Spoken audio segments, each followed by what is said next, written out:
حضرت محدث ابن جوزی نے لکھا ہے کہ حضرت حبیب اجمی ایک بزرگ تھے، ان کے پاس ایک شخص اکثر آتا تھا، بڑا مالدار تھا، ایک ہی بیٹی تھی، وہ بھی ٹانگوں سے معذور تھی۔ تو آپ اکثر اس کو کہتے ہیں کہ تو توبہ کر، اللہ کی بارگاہ میں رجوع کر۔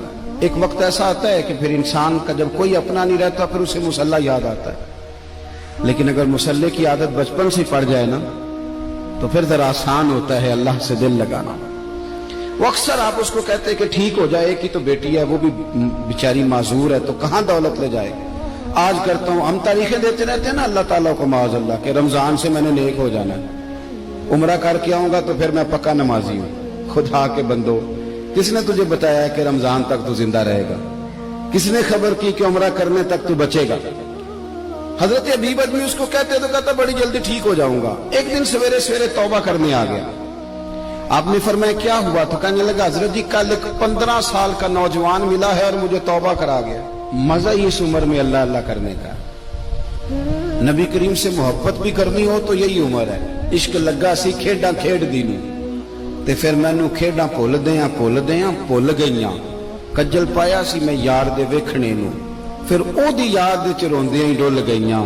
حیدر شاہ اس گلی کدے نہ رول دی پر ہن تے رول گئیاں۔ جن لوگوں نے ابو جہل کو قتل کیا تھا ان کی عمر بھی 15 سال تھی۔ ہم تو بڑے ہی نہیں نہ ہوتے ساری زندگی، نہ ہمیں کو بڑا ہونے دیتا ہے، ہم بڑے ہی نہیں ہوتے، یہ تو عمر ہے کچھ کر گزرنے۔ 15 سال کا نوجوان توبہ کرا گیا تو حضرت حبیب اجمی کہنے لگے وہ کیسے؟ کہنے لگا حضرت جی میں کل منڈی گیا تھا، مجھے کچھ سامان خریدنا تھا، تو بغداد کے بازار سے میں نے مچھلی خرید لی 10 کلو، باقی بھی سامان تب خود لے جا نہیں سکتا تھا۔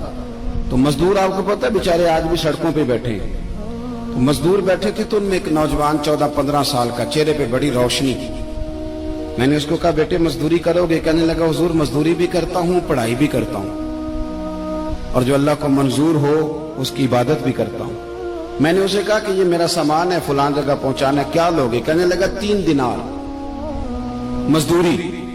سودا طے ہو گیا، اس نے سامان اٹھا لیا۔ کہتے ہیں رستے میں ظہر کا وقت ہو گیا، کہنے لگا چچا اگر اجازت دو تو نماز پڑھ دوں۔ 15 سال کا جواب۔ کہتے میں رکھ کے نا وہاں سامان تو پھٹے پہ بیٹھ گیا، وہ نماز پڑھنے چلا گیا، باقی لوگ دیر سے آئے، وہ بچہ جلدی آ گیا۔ میں نے کہا بیٹے آپ جلدی آ گئے؟ کہنے لگے نفل چھوڑ دیے، آپ یہی نہ سمجھ لیں کہ کام چور ہے، میں بعد میں پڑھ لوں گا۔ کہتے ہیں وہ دوپہر کا وقت، رمضان بھی نہیں تھا، میں اس بچے کو نوجوان گھر لے گیا اور میں نے اپنی بیوی سے کہا کہ بڑا نیک ہے، نمازی ہے، اور راستے میں یہ بھی ہوا ہے کہ میں نے اسے ایک دفعہ کہا ہے کہ یہ مجھے تھوڑی دیر کے لیے دے دو، گرمی بڑی ہے، تمہیں پسینہ آ رہا ہے، میں اٹھا لیتا ہوں۔ کہنے لگا نہیں چچا میں رزق حلال کھاتا ہوں، اگر آپ اٹھائیں گے تو میں 3 دینار مزدوری پوری نہیں لوں گا، پھر پیسے کم کروں گا، میں نے طے کیا ہے کہ اٹھاؤں گا۔ تو کہتے ہیں میں نے اپنی بیوی کو بتایا تو بڑی متاثر ہوئی، کہنے لگی دوپہر کا کھانا پک گیا، اسے کو روٹی کھا لے، رمضان بھی نہیں تھا۔ کہتے میں باہر نکلا، اس کو 3 دینار تھمائے، تو میں نے کہا بیٹے ایک بات میری مانو گے؟ کہنے لگا بتائیے۔ میں نے کہا کھانا پکائے کھا لو۔ کہنے لگا میں معافی چاہتا ہوں، میں نے روزہ رکھا ہوا ہے۔ حضور نے حکم دیا، حکم نبی کریم نے حکم دیا، بخاری مسلم کی حدیث ہے، فرمایا نوجوانوں اگر تمہارے پاس طاقت ہے تو نکاح کر لو ورنہ روزے رکھو۔ کہتے وہ کہنے لگا میں نے روزہ رکھا ہے، میں اور متاثر ہو گیا۔ میں نے کہا اب کیا کرو گے؟ کہیں اور جانا ہے؟ کہنے لگا نہیں، میں جس دن 3 دینار کما لیتا ہوں پھر میں مزید لالچ نہیں کرتا، باقی وقت یا قرآن مجید پڑھتا رہتا ہوں یا نبی پاک پہ درود شریف پڑھتا رہتا ہوں۔ آپ بتائیں؟ تو میں نے کہا کہ افطار میرے ساتھ کر لو۔ کہتے ہیں میں اسے مسجد چھوڑ آیا اور خود میں لوٹ آیا، افطار کے بعد میں اسے لایا، کھانا کھلایا، عشاء پڑھی، اس کا گھر دور تھا، میں نے ڈرائنگ روم کھول دیا، بیٹھک کھول دی، وہیں وہ سو گیا۔ میری 20 سال کی معذور بچی کبھی چل نہیں سکتی تھی، کوئی طبیب کوئی حکیم میں نے چھوڑا نہیں تھا اس کو دکھایا نہ ہو، ایک ہی بیٹی وہ بھی معذور پیدائشی۔ اس کے کمرے میں گئے، میاں بیوی اسے کھانا کھلا اور بتایا بیٹے ایک نوجوان ہے، بڑا نیک ہے ہمارے گھر میں، آج بڑا پرہیزگار۔ پتہ ہے حضور نے کیا فرمایا؟